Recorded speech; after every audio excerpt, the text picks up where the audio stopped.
అందరికీ నా హృదయపూర్వకమైన వందనాలు తెలియజేస్తున్నాను. ఇంతవరకు మరి కీర్తన భాగం నుండి కూడా కొంత దేవుని వాక్యాన్ని మీరు విని ఉన్నారు, ఆరాధనకి సహాయకరంగా. ఆ రీతిగానే దేవుణ్ణి స్తుతించడానికి, ఆరాధించడానికి, మన జీవితంలో దేవుని యొక్క కార్యములు చూచినట్లుగా 10 నిమిషాలు దేవుని యొక్క వాక్యం వైపు మన తలంపులు, మన ఆలోచనలో పెడదాము. వాక్యం జ్ఞాపకం చేసుకుందాం. 11వ అధ్యాయం 29వ వచనాన్ని చదువుతాం. 11:29.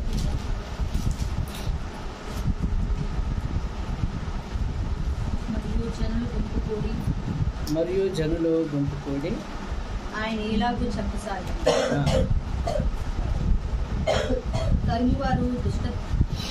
ఈ తరుమవారు దుష్టతర్మవారై సూచక క్రియలు అడుగుచున్నారు. అయితే యోనాను కూర్చున్న సూచక్రియే గాని ఏ సూచక్రియు వీరికి అనుగ్రహింపబడదు. ప్రభు ఆ జన సమూహం అంతా చాలామంది ఉన్నారు. అక్కడ ప్రభువుని చాలామంది జనసమూహం ఏర్పడినప్పుడు కొంతమంది ఏమో ఆయన ఆహారం పెడతాడు చాలులే, మిగతా ఎందుకులే అని కొంతమంది ఉన్నారు. ఓ గుంపు అది. ఆయన మీటింగ్స్కి వెళ్తే, ఆయన మాటలు వింటాకెళ్తే భోజనం గురించిన సంగతి ఆలోచించక్కర్లేదని కొంతమంది ఆయన వెంబడించేవాళ్ళు. ప్రభువారే అన్నారు ఆ మాట. ఒకనొక రోజు ప్రభువారు సముద్ర బద్దరికి వెళ్ళి, మనకు తెలుసు సంఖ్యల చేత బాధించబడిన గెరాసిన ప్రాంతానికి వెళ్ళి ప్రభు తిరిగి వచ్చినప్పుడు వీరు ఈ కొన ఉండి ఎదురు చూస్తున్నారంట ప్రభు కోసం. ప్రభు రాగానే ఆ ప్రజలంతా ఏమన్నారంటే, మేము నీ గురించి ఎదుగుతున్నాం, మేము ఎంతగానో ఎదురు చూస్తున్నాము, ఎక్కడికి వెళ్ళావు ఏంటో మాకు తెలియదు, మాకు చెప్పొద్దా, మేము ఎంత ప్రయాసపడుతున్నాం, ఎంత చూస్తున్నాం, ఎంత ఎదురు చూస్తున్నాము, మీకోసం మేము సెర్చ్ చేస్తున్నాం, మీకు కనిపెడుతున్నాం అని ప్రభు దగ్గర వారు ఆ బాధ వెలబుచ్చారు. మరి ఇప్పుడు కాలంలో అయితే వాట్సాప్ పెట్టో లేకపోతే యూట్యూబ్లోనో సమాచారాన్ని బట్టి ఎక్కడికి వెళ్తున్నారు ఏంటని మీడియా ద్వారానో, మీడియా వాళ్ళు అయితే అసలు వదలరు. కాబట్టి ఎక్కడికి వెళ్ళినా పెద్దవాళ్ళ వైపు వారి కన్ను ఉంటారు. కాబట్టి ఇప్పుడు అర్థమైపోదునేమో, తెలిసిపోదునేమో. మన దేవుడు రాత్రే దేవుడు ఒక ప్రణాళిక వేసి శిష్యుల్ని ముందుగా మీరు పడవ మీద మీరు ప్రయాణం అయిపోండి, నేను తర్వాత వస్తానని ప్రభువారు అర్ధరాత్రి వచ్చారు. అది అర్ధరాత్రి కాల సమయంలో ఆ టైంలో ప్రభువారు సముద్రం మీద నడుచుకుంటూ వచ్చారు. ఎప్పుడూ ఆ సంగతిని చూడక శిష్యులు దెయ్యం అని కేకలు వేస్తూ భయపడుతూ వచ్చారు. ప్రభువు అక్కడ అన్నారు, భయపడకండి నేనే అన్నారు.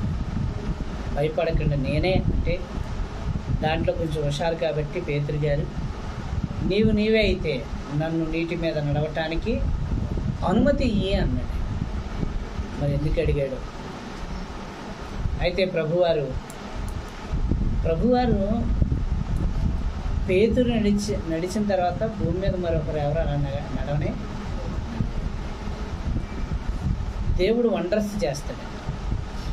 పేతురు నడిచిన దానికన్నా మరొక వండర్ ప్రభు ఏం చెప్తున్నాడంటే, భూమి మీద చేసే కార్యాలు చాలా సింపుల్, నడవటం అనేది చాలా తేలిక. దేవుడు చెప్తాడు, మనం నడుచుకుంటూ వెళ్ళిపోతాం, తేలిక. కానీ నేను నడిచిన ప్రకారం మీరు కూడా నీటి మీద నడుస్తారు అని అంటే, దాన్ని బట్టి నడవటానికి మన అందరం కూడా చాలా ఉత్సాహత చూపిస్తాం. పిల్లలు మొదలుకొని పెద్దవారి వరకు దేవుడు, ఇదిగో దేవుని కుమారుడు బాప్తిసం తీసుకున్నావు కాబట్టి అధికారం ఉంది, కాబట్టి నీకు నాకు కూడా నీటి మీద నడిచే అధికారం దేవుడు ఇచ్చాడు అనుకోండి. ఈజీగా ఇప్పుడు సముద్రం దగ్గరికి వెళ్ళి మనం కూడా ఈజీగా నడుచుకుంటూ వెళ్ళిపోతాం. ఏంటి వీళ్ళ ప్రత్యేకత అంటే, దేవుడు అట్టి అధికారాన్ని వీళ్ళకి ఇచ్చారు కాబట్టి ప్రతి ఒక్కరం కూడా నడవటానికి ఉత్సాహపడతాం. మరి అలా నడవాలంటే ఏంటంటే బాప్తిసం అన్నారనుకోండి, బాప్తీసం తీసుకున్న వాళ్ళే నడవగలుగుతారు అన్నారు అనుకోండి, అసలు వెనుకాడతారా? ఎందుకంటే ఈజీగా నడుచుకుంటూ వెళ్ళిపోవచ్చు. కాబట్టి ప్రతి ఒక్కరు కూడా రక్షణ లేకపోయినా, మారు మనసు లేకపోయినా నడవటానికైనా ఉత్సాహంతో బాప్తీసం తీసుకుంటారు, అధికారాన్ని పొందుకుంటారు. అది సులభం, అది తేలిక. ఎందుకంటే మనుషులు నేను అందరూ చూస్తారు కనుక, వండర్గా ఫీల్ అవుతారు కనుక దాన్ని చేయటానికి మన అందరం కూడా ముందు వరుసలో ఉంటాం. కానీ దేవుడు అదే మాట కొన్ని సంగతుల్లో కూడా చెప్పాడు. ఏంటి ఆ మాటలు అంటే, ప్రభువారు అన్నారు, నేను పరిశుద్ధుడును కనుక ఇప్పుడు ఏమైపోద్దే, ఇది మన వల్ల కాదు, బాప్తీసం వద్దులే అని వెనుకడిగేసే వాళ్ళు ఉన్నారు. అది మాత్రం సాధ్యం కాదు. పేతురులాగా నీవే అయితే నడవటానికి నాకు సహాయం చేయని నడవటానికి ఇష్టపడతాం, కానీ పరిశుద్ధత విషయంలో అలా ఉండటానికి మనము ఒప్పుకోము, ఇష్టపడం. అందుకే దానికి పెండింగ్ వేస్తాము, పోస్ట్ పోన్ చేసేది ఎందుకు? పెళ్ళిళ్ళ గురించి అది అంతా అబద్ధం అండి. పెళ్ళిళ్ళు అవి పెళ్ళి అవుతుంది, అవ్వకపోతే ఏమన్నా కలకాలం బ్రతికేస్తారా ఏంటండి? కలకాలం విడవకుండా ఈ లోకంలోనే జీవిస్తారా? పెళ్ళే జీవితానికి అదొక్కటే ఆధారమా? జీవితంలో అది పార్ట్ కదా, అదొక భాగం. దేవుణ్ణి కొరకు బ్రతకటానికి కుటుంబం ఒక భాగం. అది ఆ భాగమైన జీవితం అంతా కాదు కదా. కానీ అదే వంక చేసుకుని కుటుంబం అని, బంధువులని, పొందవలసిన రక్షణ పొందుకోవడానికి మనం వాయిదాలు వేస్తున్నామే, అది ఎంత ప్రమాదకరం, ఎన్ని కోల్పోతున్నామో. ప్రియులారా, నేను పరిశుద్ధుడినై ఉన్న ప్రకారము మీరును పరిశుద్ధులై ఉండండి అనే మాట అది కూడా ప్రభు చెప్పారు.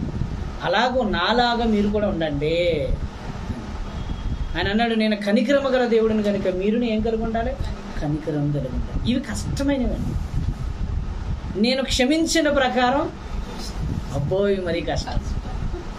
గమనించారా ఇవన్నీ ఎంత ప్రాబ్లం అవుతున్నాయో? ఇవి కష్టం. నడవటం అనేది ఈజీగా మనందరం నడుచుకుంటూ వెళ్ళిపోతాం.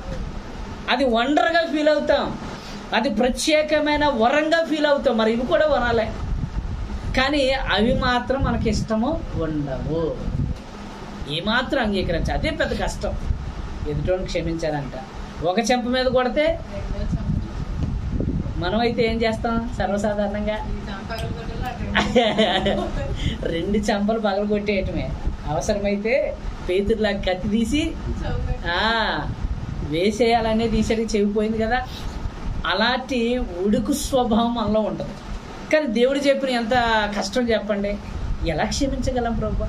క్షమించంటే పోనీ అక్కడ వరకు అయిపోయింది. మళ్ళీ ఏమంటున్నాడు? టు బి కంటిన్యూడ్, ప్రార్థన చేయాలంటున్నాడు ఆయన. క్షమించటమే పెద్ద కష్టం అంటే మరలా వాళ్ళ కోసం ఏం చేయాలంటే నీ గురించి ఎలా ప్రార్థన చేసుకుంటావో శత్రువు కోసం కూడా అలా ప్రార్థన చేయాలంటున్నాడు. అబ్బా, ఇది ఇంకెంత కష్టం. అందుకే క్రైస్తవ్యం అంటే పెద్దది, అది అంత సులభం కాదండి. ఏవేవో కబుర్లు చెప్తున్నారు, ఆ దేవుడు ఇది కాదు, అది కాదు, లేవలేదు, చేయలేదు, ఇది కాదు, అదంతా సోది. క్రైస్తవ్యంలోకి వచ్చి క్రీస్తును వెంబడించటం వాళ్ళ తరం కాదు కనుక ఏవేవో సాకులు చెప్పుకుంటా ఆయన అసలు దేవుడే కాదు, పుట్టలేదు, లేవలేదు, ఇదంతా చేతకాని పనులండి. ఇవన్నీ చేతకాని మాటలు. ఫాలో అవ్వటం చేతకాక, అదే ఇది కాకుండా ఇంకో మార్గం ఉంది చూడండి. ఏ పనులైనా చెయ్యొచ్చు, ఎలా అయినా బ్రతకొచ్చు, శరీరాన్ని సంతోషపెట్టే కార్యాలు ఎక్కువ ఉంటాయి కనుక దాన్ని అవలంబించటం సులభం. కానీ పరిశుద్ధత ఎంత కష్టం. పరిశుద్ధత ఉదయమే లేచి కొన్ని కార్యక్రమాలు చేస్తే పరిశుద్ధత వచ్చేస్తుంది అని అంటే క్రైస్తవం ఇంకా సులభమైంది ఇంకోటి ఏది లేదు. అంతే కదా.